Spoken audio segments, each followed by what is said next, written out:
The Urals, a Russian region at the crossroads of Europe and Asia, 2,000 kilometers from Moscow.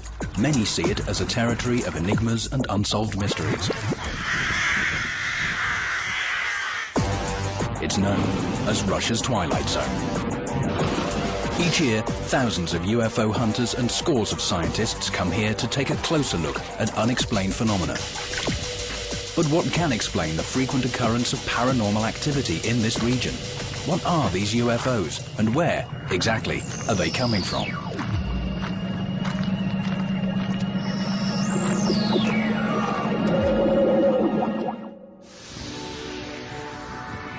Arkaím is one of the paranormal hotspots in the southern Urals. This is where Russian psychics, astrologers, and clairvoyants congregate.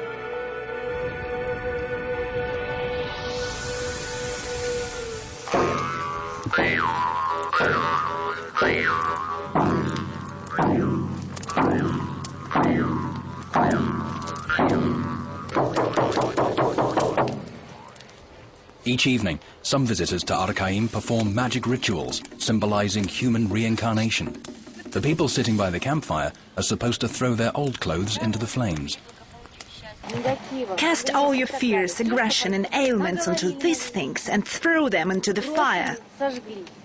Irina Ivanova has traveled hundreds of kilometers and gone a night without sleep, all for the sake of a visit to Arkaím. She regards herself as an expert psychic with years of experience and comes here every year with several of her followers to take in what she calls the special energy of the area. This is known as the place of strength. People come here to communicate with their forefathers, with their ancestors. They draw strength from roots they never knew they had. They get something totally unexpected.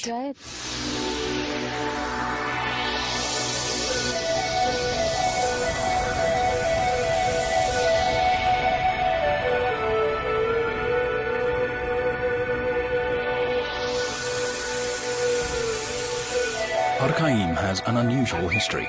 Many scientists agree that what is now a mere meadow in the hills was once the site of some urbanized capital city, the heart of an ancient civilization. Arkaím is estimated to be as old as the Egyptian pyramids. Local scientist Dr. Gennady Zdanoevich is credited with the discovery of Arkaím. In 1987, he identified the outline of the ancient town behind the hills. Watch out!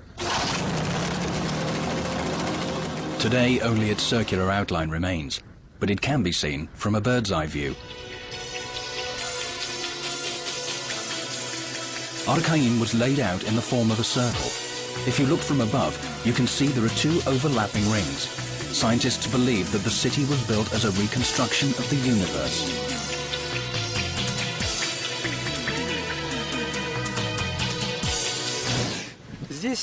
The walls had been preserved here, and here you can see the inside wall, where the light grass is.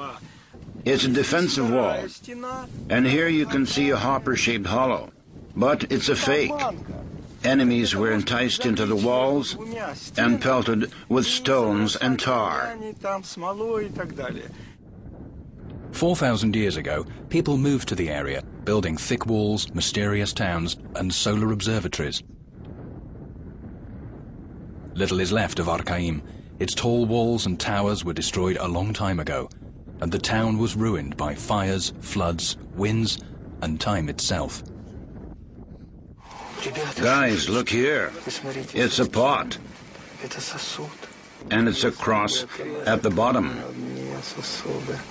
Archaeologists have since uncovered casting molds, blacksmith tools, and intricate works of bronze and ceramic. Archaeological digs have shown that the ancient town was inhabited by the forebears of the Aryan race. Those ancient Aryans were credited with everything on Earth. They were even said to have...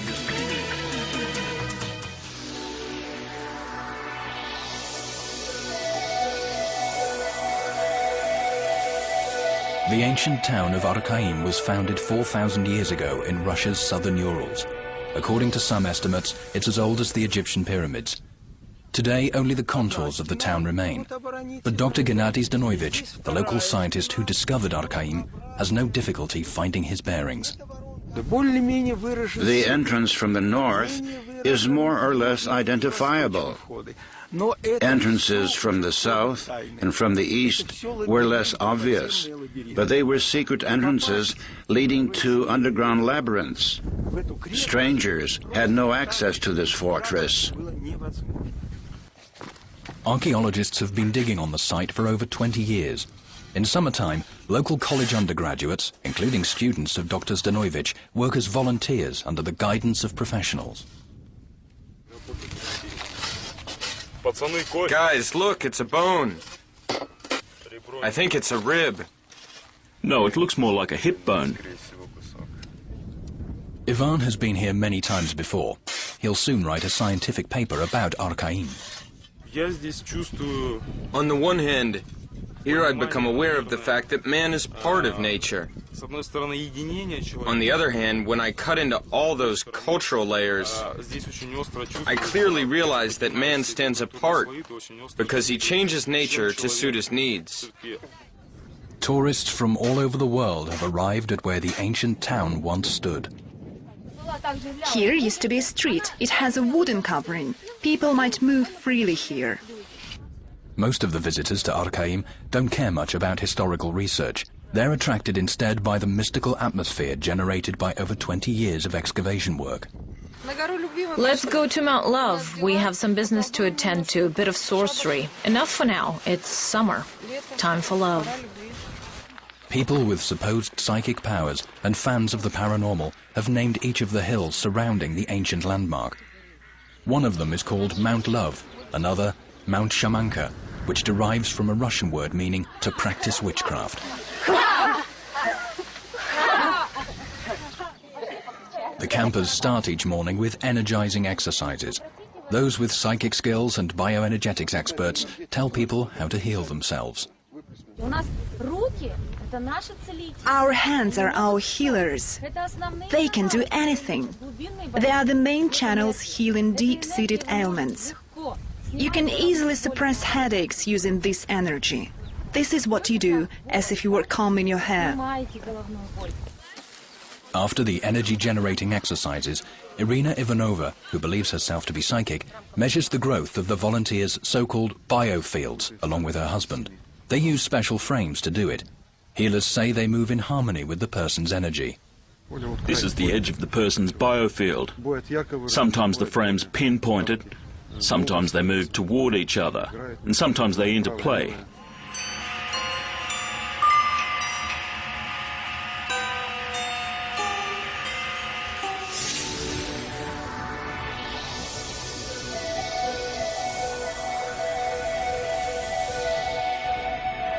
Tourists coming to Arkaím sometimes see inexplicable phenomena too. A photographer from Kazakhstan called Radik was going to produce a collection featuring the picturesque Urals landscape for an exhibition. But his concept changed after he spotted a peculiar energy flow in one of the pictures. He says he saw a white cloud which looked like a human figure. Copies of the picture are now in great demand in Arkaím. The spirit of Arkaím. Very beautiful.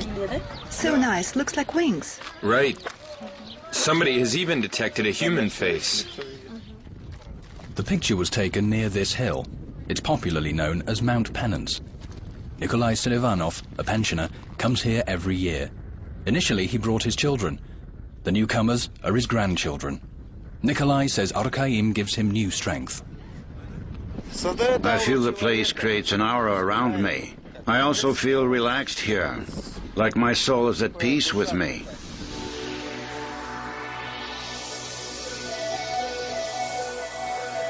Arkaím has also changed this man's life. Oleg used to be the senior manager at a Moscow subsidiary of a major US corporation. Now he's taken the name Mustafa Ibrahim, and he breeds rabbits in a local village. Today he leads a reclusive life. Being a round-the-clock consultant is a thing of the past. His main concern now is to find food for his rabbits. If I feed them only grass, the little rabbits will eat 2 sacks a day.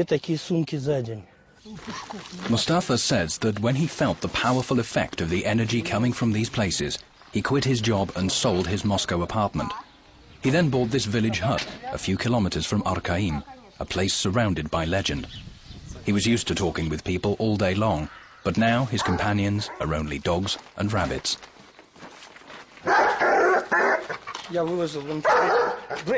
Hey, shut up.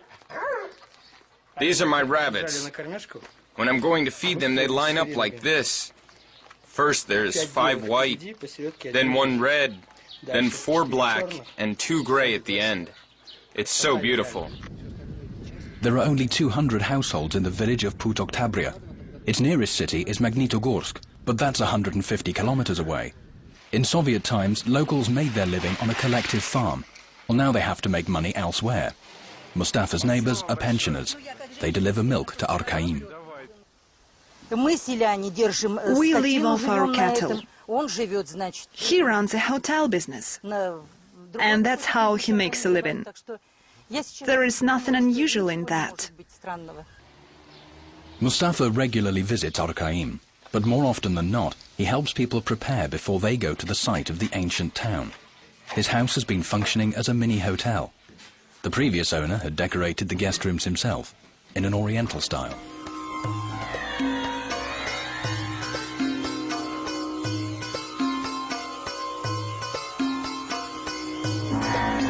These plates are simple enough. They have only some quotes from the Quran on them. Old people living in the East used to read these verses over their food before they began each meal. They believe this will make the food healthier. There are always visitors to Mustafa's house. More and more people come to this area of an ancient civilization, and many keep coming back. I'd say they're driven by a spiritual vacuum in their hearts. They're keen to have it filled with something. In that sense, many are not very comfortable with religions. They want to find something different.